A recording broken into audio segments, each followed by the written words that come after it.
لكل هول من الأهوال مقتحم يا ربي بالمصطفى بلغ مقاصدنا واغفر لنا ما مضى يا واسع الكرم اللهم صل وسلم وبارك عليه.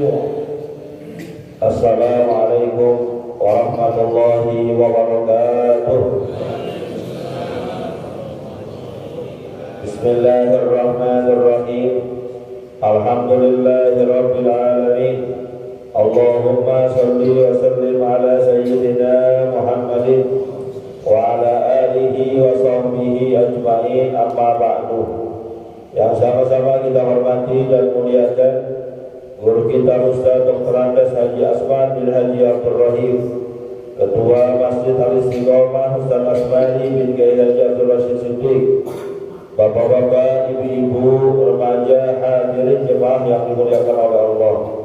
Alhamdulillah, sama-sama telah kita laksanakan kewajiban kita salat subuh secara berjamaah, dilanjutkan dengan hadir di majlis ilmu. Mudah-mudahan rangkaian ibadah ini diterima dan dibagikan pahala oleh Allah Subhanahu wa taala. Amin ya rabbal alamin. Melanjutkan bacaan kitab kita. Bismillahirrahmanirrahim. Wa qala alaihi salatu wassalamu minasyaqai arba'un qaswatul qalbi wa jumudul aini wal hirsu wa tulul amal. Fahtaris min hadhil arba' wallahu a'lam. Lanjutan pembahasan kitab An-Nasaihud Diniyah wal Wasaya Al-Imaniyah. Kemarin sudah kita bahas hadis dari Nabi kita Muhammad sallallahu alaihi wasallam, 4 hal yang membinasakan, 4 hal yang bikin susah. Yang pertama, hati yang keras. Yang kedua, air mata yang beku, yang susah nangis mengingat dosa. Kita lanjutkan yang ketiga, wal hirsu, sifat serakah. Kabeh serakah mengharapkan suatu bagian yang bukan miliknya, yang bukan bagiannya, sehingga menyebabkan orang yang serakah ini gak peduli halal ataupun haram, gak peduli boleh ataupun tidak. Yang penting apa yang diinginkan dia bisa dapat, apa yang diinginkan dia bisa raih. Nah, berkaitan dengan serakah ini ada model-modelnya. Ada orang yang serakah dengan harta, ada yang serakah dengan makanan, ada yang serakah dengan jabatan. Ini perkara serakah yang kayak gini itu gak boleh. Serakah dengan harta, dia kejar terus harta, mau warisan ke, mau harta hasil usaha, yang penting dia bisa raih, yang penting dia bisa dapat, gak peduli caranya halal ataupun haram. Contoh nih, berkaitan dengan harta warisan. Kadang-kadang serakah ini bisa membuat orang yang bersifat seperti ini menimbulkan permusuhan, kebencian, perpecahan, baik sesama saudara maupun bersama sahabat ataupun temannya. Serakah urusan harta warisan, bagiannya sudah ditentukan nih. Ini bagiannya begini, ini segini, ini segini. Kan Islam udah ngatur cakep banget ya. Kalau urusan harta warisan, satu-satunya syariat agama kita yang dijelaskan secara rinci, detail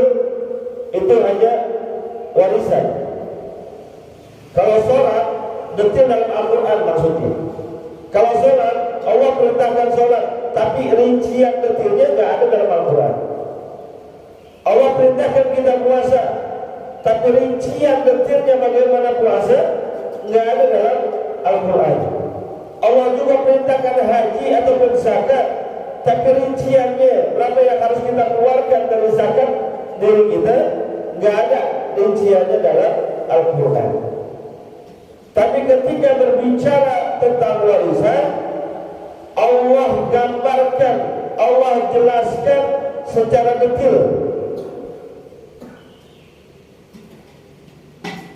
Contohnya dalam surat An-Nisa Allah Subhanahu wa taala menyatakan lidzakari mithlu hadzil unsayain. Dalam pembagian warisan, anak laki dua bagian dari dibandingkan anak perempuan. Detailnya jelas. Cuma kadang-kadang karena keserakahannya, ketamakannya, kerakusannya, yang udah dapat dua bagian masih ngambil bagian orang lain. Apalagi mohon maaf kalau saat pembagian waris itu ada anggota keluarganya yang ahli waris masih kecil, dapat yang laki-laki misalnya salah 500 meter, ada anak kecil laki-laki 500 meter juga, belum paham mengenai harta, belum paham mengenai warisan. Kata abangnya yang paling gede, jatah yang paling kecil biar saya pegang dulu, karena kalau udah gede saya kasih. Gila udah besar, jatahnya yang 500 dimulangin. Dulu bapak meninggal, harta warisannya sekian-sekian, ente kamu dapat jatah warisan 300. Padahal aslinya berapa? 500. Gara-gara serakah, tamak, rakus, jatahnya yang 500 jadi 300. Atau misalnya mohon maaf, ketika mau pembagian, tahu-tahu yang perempuan bilang begini, bang, kita kan sama-sama anak bapak, ayah ibu kita sama, untuk pembagian waris dibikin sama rata aja bang. Ayah punya tanah 900 meter, kita cuma berdua bang, ahli waris nggak ada. Abang 4,5, saya 4,5. Padahal yang satu laki, yang satu perempuan. Kenapa dia ngomong gini yang perempuan? Supaya bagiannya nggak dikit, bagiannya banyak sesuai dengan yang diinginkan. Nggak boleh kayak gitu. Oh Pak Ustaz, keluarga saya bagi warisan di sama rata aja, biar nggak pada berantem yang perempuan sama yang laki-laki. Boleh aja kayak gitu, tapi ada caranya. Caranya gimana? Tanah 900 meter, anak laki 1, perempuan 1. Dijelasin dulu bagiannya. Lidzakari mithlu hadzil unsayain. Laki-laki mendapatkan 2 bagian dibandingkan perempuan. Kalau tanah 900 berarti aturan sebenarnya yang laki 600, yang perempuan 300. Dijelasin dulu aturan sebenarnya. Nih aturan sebenarnya kayak gini. Ente 600, ente 300. Udah jelas bagiannya. Iya, sekarang mau bagaimana? Kata yang lagi, ya kita sama anak-anak bapak juga. Bukan gak perlu harta sih, semua orang pasti perlu harta, tapi biar sama-sama enak dah. Bagian saya kurangin, biar sama-sama 4,5. Kalau ada keribuan di antara mereka setelah pembagian yang jelas, silakan. Kalau nggak ada, jatuhnya makan barang haram. Apalagi kalau urusan tanah. Ya, yang saya ambil cuma dikit kok, cuma 30 meter. Iya 30 meter, ke bawahnya berapa? Karena sebuah riwayat hadis dari Nabi kita Muhammad Sallallahu Alaihi Wasallam, tanah baik itu warisan ataupun bukan punya orang lain, kita ambil haknya, kita akui jadi milik kita, maka nanti di hari kiamat tanah haram yang kita kuasai dilipat-lipat lalu digantungkan ke leher kita sebagai beban pertanggungjawaban di hadapan Allah Subhanahu wa taala. Dan lihat sekarang yang 30 meter. Lihat efeknya. Gara-gara tanah cuma 30 meter, saudara sama saudara berantem. Gara-gara warisan cuma semeter, yang diambil haknya bukan punyanya, permusuhan terjadi. Kagak tegur-teguran, tuh bahayanya serakah.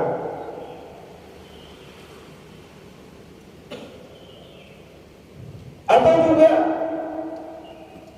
harta hasil kerjaan, mohon maaf, yang terjadi saat ini khususnya di negeri kita Indonesia, korupsi di mana-mana itu kan bukan urusan perut, bukan urusan lapar, tapi urusan serakah. Kalau udah serakah, sifatnya kayak tikus, yang dimakan bukan lagi nasi, kabel dimakan, aspal dimakan, besi dimakan, proyek-proyek dibikin mangkrak, dibakar biayanya untuk kepentingan perutnya. Perut yang gimana? Perut yang tidak pernah ada rasa cukupnya akibat sifat serakah, bukan harta. Ada lagi serakah karena makanan, apa? Model begini ada juga serakah makanan, ada enggak? Ada. Mohon maaf ya, maaf banget. Saya kan kadang-kadang sholat Jumat itu di mana-mana. Alhamdulillah tuh ya, di hampir seluruh wilayah DKI Jakarta ada tuh namanya Jumat Berkah. Jumat Berkah. Habis sudah Jumat dibagi makanan, baik oleh takmirnya ataupun orang yang bersedekah dengannya. Ini anak-anak kecil, saya ngomongnya anak kecil. Anak kecil udah dapat bagian, satu di tangan, satu di dompet, masih minta lagi. Bagus anak kecil. Tahu anak gede ada yang begitu? Ada yang begitu anak gede? Bukan di sini. Masih di sini kagak ada yang begitu. Enggak boleh ada itu tahu. Masih di sini tertib, insya Allah. Ada lagi cerita kawan saya di daerah Bojong. Bojong jauh, Bojong ya, Bojong. Ini saya cerita di Bojong, bukan di sini. Ngobrol sharing sama-sama pengurus masjid. Nanya sama saya, Ustaz, di sono di Masjid Antum, kalau bulan Ramadan suka ada acara bukber kan? Ya bukber buka bersama di masjid. Ada. Caranya gimana? Ya kita sih tradisional aja lah. Siapa yang bawa kita tampung, kita makan bareng-bareng. Emang ini kenapa? Saya tanya itu. Oh, tumben-tumbennya nanya kayak gitu. Kalau di masjid saya di kode itu Ustaz, ada panitianya. Emang kenapa dibikin panitia? Soalnya ada yang suka rese. Rese itu gimana? Ada jadi panitia. Terus setiap ada yang makanan datang dia nanggepin. Gila makanannya enak, rada enak dikit, disisain duluan buat dia. Disingkirin duluan. Ada yang bawain makanan nih, dilihat nasi pas dibuka, tahu tinggi ya, tahu buka ayam masuk kemarinya dia.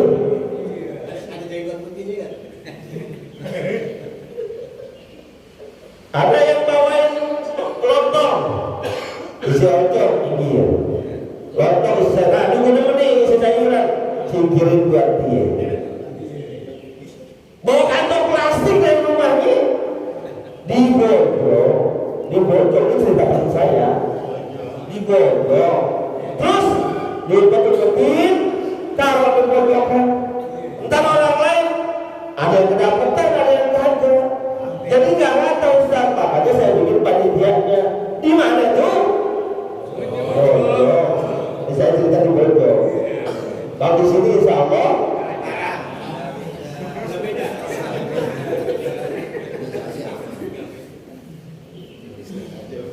saya udah lama nggak buka di masjid sini sebetulnya. Kapan-kapan pengen juga buka di sini. Pengen pisahin juga gitu. Kelihatannya sepele. Kelihatannya sepele. Ringan kan cuma makanan doang, Ustaz. Cuma lontong doang saya umpetin. Tapi umpetinnya kebanyakan. Orang nggak kedapetan, lu nya dapet, pakai bawa pulang lagi. Luar sahur sekarang ya. Mudah-mudahan tidak ada di masjid itu ya. Contoh boleh kita ambil dari mana aja. Ini contoh yang terbaik di negeri Bogor, jangan terjadi di sini. Jangan terjadi di sini. Atau juga serakah karena jabatan. Allahu Akbar. Apa aja diambil? RT juga. Ada RT tidak salah. Ada RT mana RT ngaji? Ada. Wah ada RT ngaji tuh. RT juga, pengurus masjid juga, ketua PKK juga, ketua organisasi juga, ketua pengamanan hansip juga, ketua juru parkir B juga, semuanya diraup.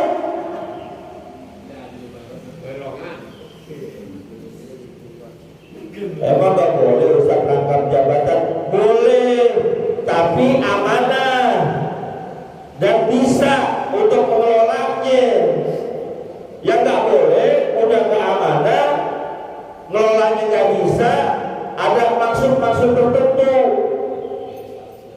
Aku jadi pengurus masjid karena sudah dapat THR bulan puasa. Ada gak masjid yang kasih THR? Masjid kita bukan?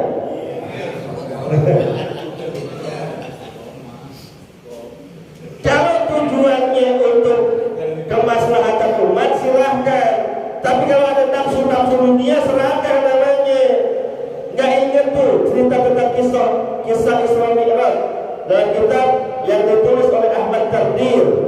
Digambarkan Nabi kita Muhammad SAW dalam perjalanannya ketemu dengan orang yang ngangkat kayu bakar, penuh tuh kayu bakar. Dia udah gak kuat. Cara kita kalau gak kuat kan turunin, kurangin, pisahin, ambil yang bisa kita bawa. Dia udah gak kuat, gak bisa, tambahin lagi. Diangkat, tapi gak bisa. Semakin dia gak bisa angkat, semakin ditambahin sama dia. Jadi RT udah gak benar. Nambah jabatan lain. Hati-hati teh.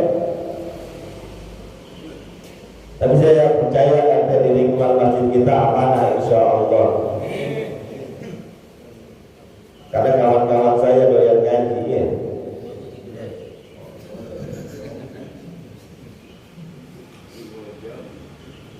Itu RT di Bojong yang begitu. Tentang RT di Bojong, cuma pindahan dari sini.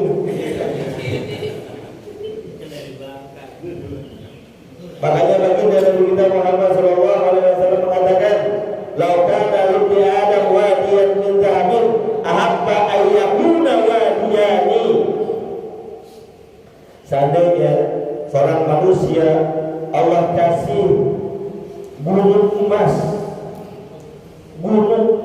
masya Allah, kan kaya itu udah. Puas nggak dia? Enggak, dia pengen yang kedua. Seandainya punya dua, pengen yang ketiga. Seandainya punya 3 gunung emas, pengen 4, 5 terus. Nggak berhenti dia. Sampai kapan? Sampai mulutnya penuh dengan tanah. Kalau udah mati baru berhenti. Jadi orang serakah. Tapi kayaknya jadi orang serakah disumpahin mulu. Betul kan? Orang serakah disumpahin mulu. Ini tukang ngumpet-ngumpetin makanan saat buka di negeri Bojong tuh, kata teman saya disumpahin mulu sama temennya di negeri Bojong. Disumpahin sama yang gak dapat. Dia ya makan lain, enteng lain, pulang lain. Gue cuma dapat teh manis. Biar kembung tuh perutnya itu. Hati-hati. Doa-doa dari orang yang terzolimi. Kan dizolimi tuh, yang gak mendapatkan bagian dizolimi. Itu didengar oleh Allah. Dakwatul mazlum. Doanya orang yang dizolimi gak ada hijab, langsung diijabah oleh Allah. Hati-hati. Jadi amanah kan jadi panitia kurus tertentu, hati-hati. Terutama misalnya panitia Idul Kurban. Nah, kena aja lagi. Ini tadi di Bojong, ini sekarang di Citayam. Bukan di sini, di Citayam. Ada panitia Idul Kurbannya. Hewannya banyak. Masyarakat di situ nggak kebagian. Panitianya sampai kulkasnya nggak bisa ditutup. Emang rusak ya, rusak. Ya Allah, paha dibawa-bawa, jatah panitia 2 kilo dibawa-bawa, pala dibawa-bawa, konon sampai biji-bijinya dibawa-bawa.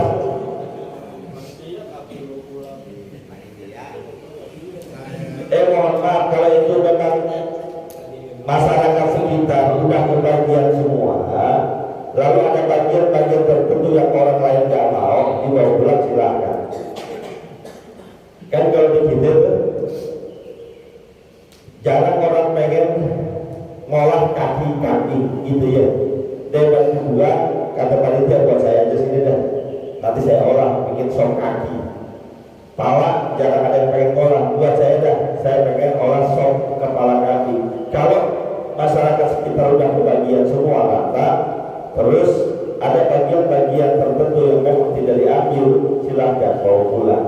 Jangan kayak di Citayam, hewan kurbannya banyak, masyarakat sekitar kebagiannya gak rata, panitianya jalannya ngiri, saking beratnya itu dia punya tentengan. Allahu Akbar walillahilhamd. Mudah-mudahan kita terhindar. Dan terakhir satu hadis lagi, satu bagian lagi, wadulul amal. Gak apa-apa lewat tiket 5:30 hari Minggu. Iya, daripada di rumah tidur, di sini tidur juga. Karena saya tahu ada beberapa teman kita yang semalam ziarah kurang tidur kayaknya. Masya Allah. Wadulul amal, panjang angan-angan,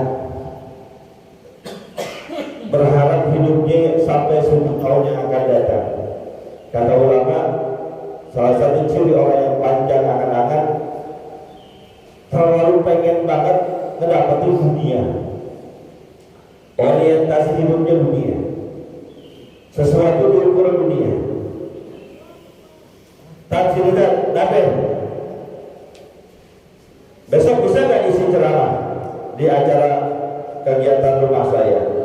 Tanggal berapa? Tanggal sekian. Bisa? Iya, bisa insya Allah. Berapa duit? Berapa duit? Kalau ada ukuran nominalnya saya mau dah. Kalau cuma proyek lillahi ta'ala saya nggak mau. Dan sebenarnya besok antum dijadwalin jadi imam tarawih bisa di masjid Bogor.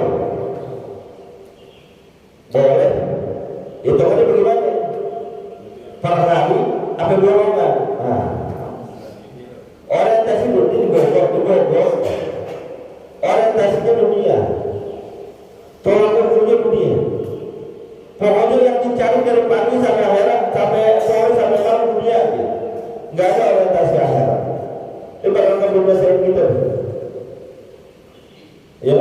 sebuah hadis Nabi kita Muhammad sallallahu alaihi wasallam, yusiku antada alaihi umam kama antada al-aqlal wa al-qasatiha. Di akhir zaman, ini umat Islam ini bakal dikeroyok oleh orang-orang yang gak senang sama Islam, bagaikan seseorang atau bagaikan nampan berisi makanan dikeroyok sama orang yang lapar. Ini nampan.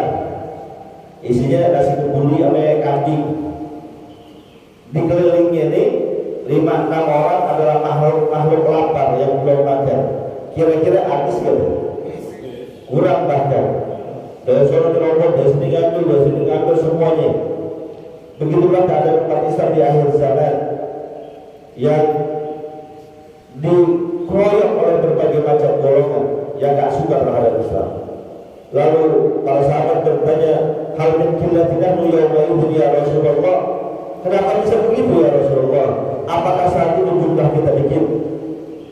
Kata baginda Rasul, balhum katsir. Enggak, jumlah kalian banyak saya itu.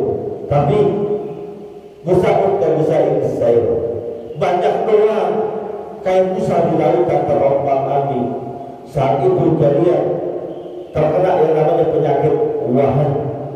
Apa itu wahan ya Rasulullah? Hubbud dunia wa karahiyatul maut. Terlalu cinta terhadap dunia sampai melupakan kematian. Gak mau ninggalin dunia. Apa mati takut? Kita sih semua mau mati takut ya. Pak, berani apa gak mati? Mohon maaf, yang rajin ibadah pun dituruh mati juga gak mau. Mau gak mati? Seandainya dijamin yang mati selama seminggu ke depan akan dimasukkan surga oleh Allah Subhanahu wa Ta'ala. Mau gak mati? Mau gak mati? Entar dulu kalau bisa entar aja. Tapi yang paling bahaya ketika gak mau mati kita gara-gara terlalu cinta terhadap dunia. Nah ini yang bakal membinasain kita. Ya mudah-mudahan Allah Subhanahu wa Ta'ala jaga hati kita, jaga pikiran kita agar bisa terhindar dari hal-hal yang dapat membinasakan kehidupan kita. Al-Fatihah.